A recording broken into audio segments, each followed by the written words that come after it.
Kako su jednom detetu ubili celu porodicu, a on postao najmlađi podoficir u istoriji ratova. Njegovo ime bilo je Momčilo Gavrić.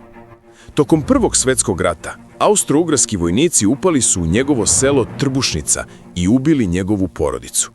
Momčilo je tada imao samo 8 godina. Ostao je potpuno sam.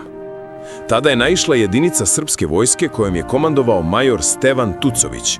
Momčilo im je ispričao šta se dogodilo, ali ono što je uradio sledeće iznenadilo je sve.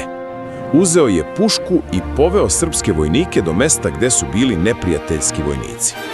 Posle te borbe, major Tucović doneo je odluku koja će ući u istoriju. Momčilo Gavrić postao je kaplar srpske vojske. Imao je samo 8 godina. Majicu u čast Momčila Gavrića možete poručiti na srpskipatriota.com.